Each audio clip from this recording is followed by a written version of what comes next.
Assalamualaikum warahmatullahi wabarakatuh. Halo, perkenalkan nama saya Aura. Saya kelas 5 SD. Saya bersekolah di SD Negeri 106178 di Desa Baru, Kecamatan Batangkuis.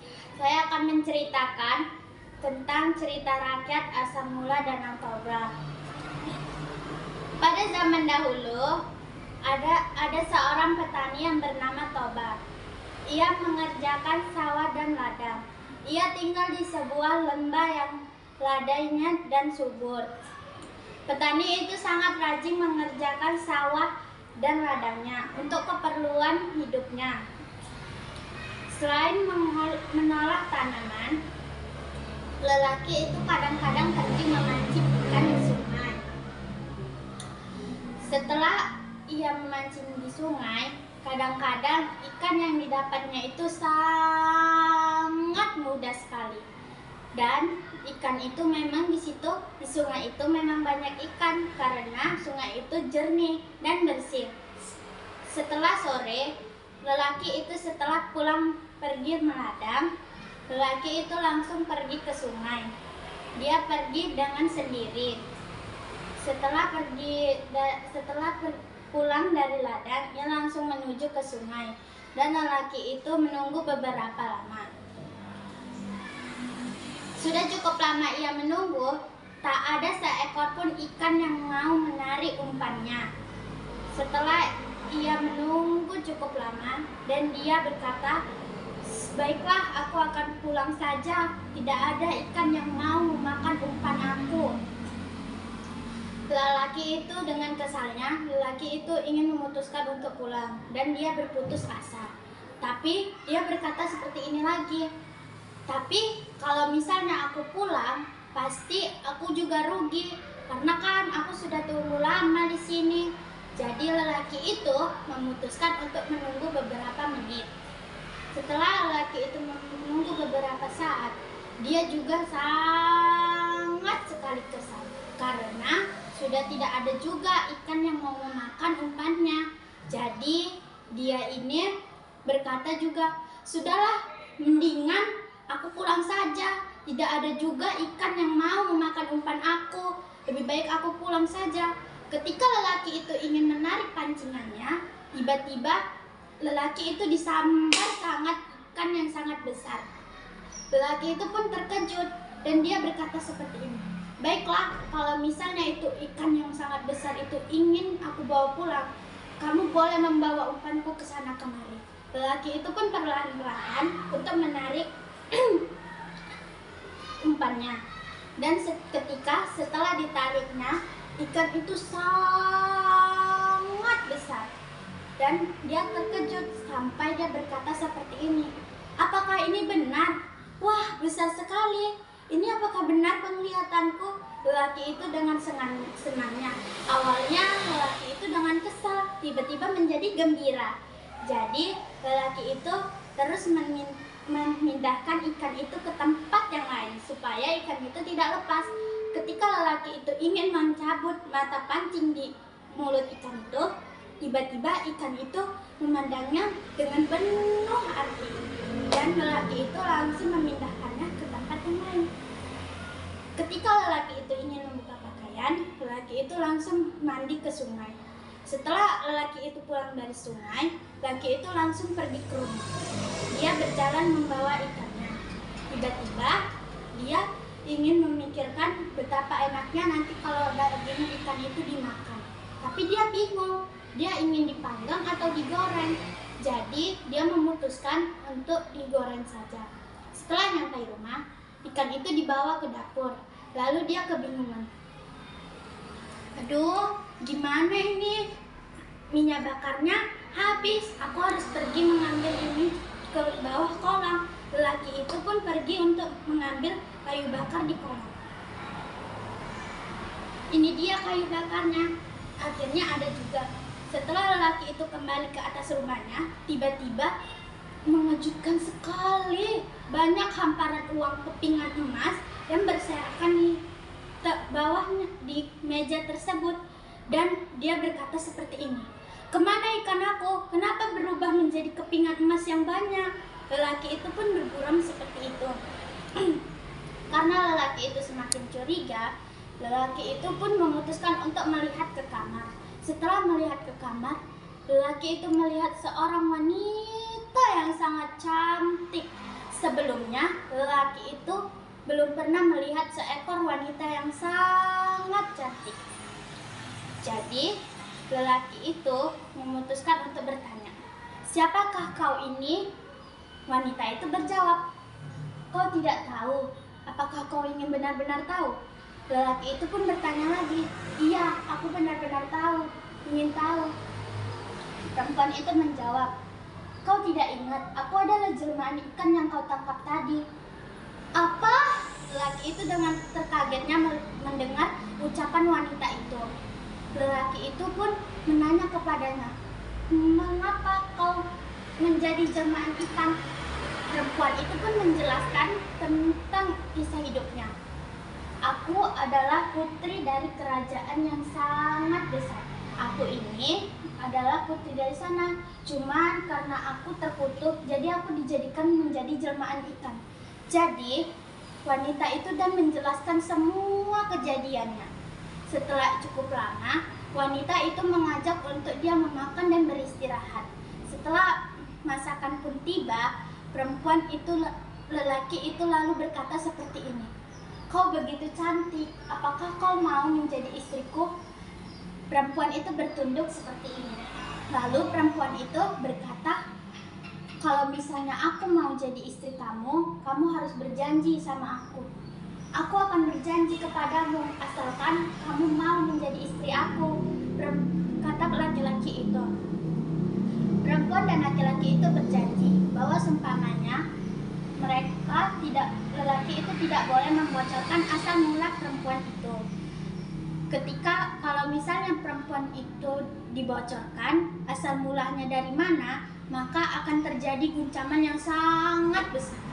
Lelaki itu pun bergumam, "Aku, Toba, berjanji bahwa tidak akan mengucapkan asal-usul istriku." Perempuan itu pun sangat kagum dengan suaminya. Dan bertahun-tahun lama, ketika mereka sudah menikah, mereka dikaruniai anak. Yang anaknya itu bernama Samosir. Setelah bertahun-tahun lama, Samosir menjadi tumbuh anak yang sangat pintar. Anak itu ganteng, cuman salahnya satu. Anak itu menjadi anak yang sangat males-malesan dan manja. Jadi, Samosir ketika disuruh ibunya untuk mengantar bekal untuk ayahnya, dia tidak mau. "Samosir, Samosir, aduh, di mana ini anak ini?" Baru itu Samosir menjawab, "Iya ibu, aku di sini." Ibunya berkata, "Samosir, tolong hantarkan bekal untuk ayahmu. Kasihan dia di sana belum makan dari tadi pagi sampai sekarang." Samosir awalnya menolak, cuman gara-gara ibu membatanya terus, dia jadi mau. Setelah berjalan cukup lama, Samosir di tengah pohon beringin yang sangat besar, ia duduk di bawah situ. Namun, ketika di beberapa detik, ia merasa kelaparan. "Aduh, sakit banget perut aku." Jadi, dia berpikir untuk memakan sedikit bekal ayahnya. Setelah ia memakan sedikit bekal ayahnya, ia hanya mensisakan sedikit-sedikitnya. Setelah itu, dia akan terus pergi menjalani apa yang disuruh ibu.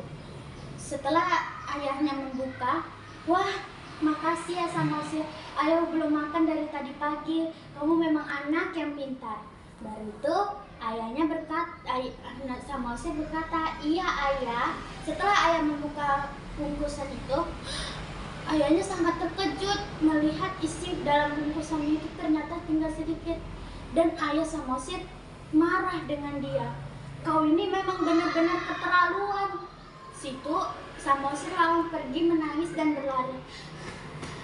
Dan sampainya di rumah, dia mengadu sama ibu. "Ibu, aku tadi dimarahi ayah." Baru itu kata ibu, "Ya udah, nggak apa-apa, nanti ibu tegur ayahmu." Setelah malam tiba, ibu udah menyiapkan makan malam dan ibu menegur ayah. Kenapa kamu tadi marahi anak kita?